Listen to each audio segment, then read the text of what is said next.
What the mama?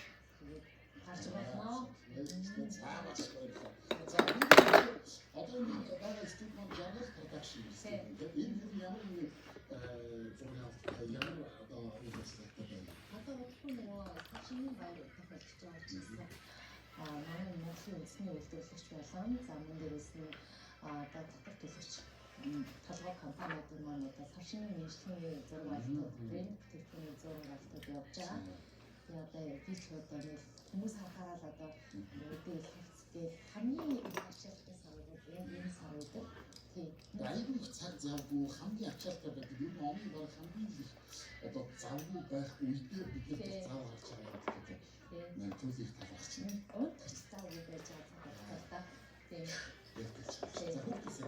Остай. Манай хүүхэд төрнгүй. Томоохон маань 13-тай.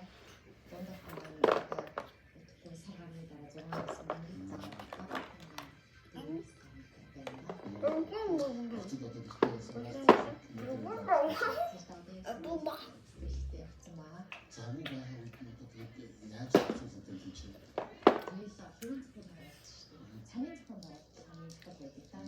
Хоол хүнсний чиглэлээр бол бүр илүү зохион байгуулалт цаг бол автоматик баримтлын.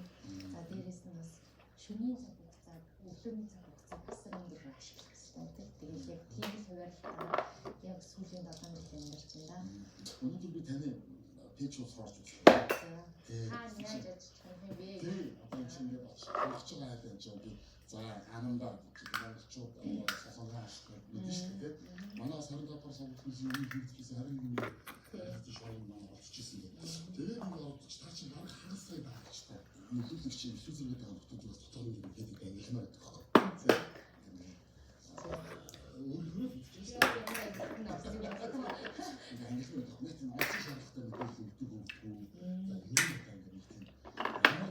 шалтгаанаар хүмүүс дагаад байдгийг битгүй ийм одоо баримтлаар явуулсан дотор өөрөөр үзүүлж байгаа. Таны биеийг бол ороод үзлээ. Одоо хаалт байна, үйлдэл байна, за дээрээс нь одоо хүмүүс чиглэлдээ хэрэгцээтэй одоо зүйлсийн мэдээллүүдийг өгч байна гэх юм. Таны бас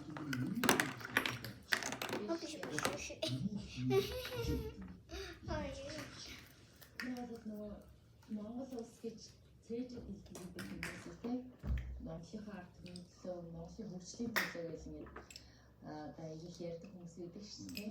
Тэр орныхоо төлөө бол аюу санаа зовж юм. Та энэ дээр хамгийн түрүүнд санаа зовох хэрэгтэй юм бол өнөөдөр бүтээгдэж байгаа иргэдийн төлөө. Иргэд гэдэг зүйл хаана байх ёстой юм бэ гэхээр иргэд гэдэг зүйл эрүүл гэр бүл байх ёстой.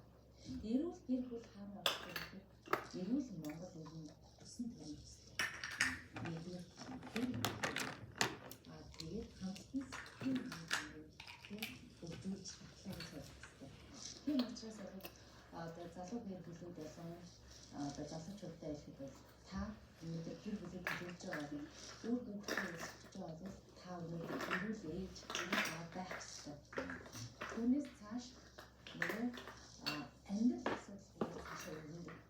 Ер нь бол амьдралын хамгийн том асуудал юу вэ гэхээр гэр бүл бол эрүүл мэндийн асуудал өөрчлөлтөөр ихээр гэр бүл бол санхүүгийн хэрэгцээ, нийгмийн амьдралын хэрэгцээ, маш их ингээд даваатай амьдрал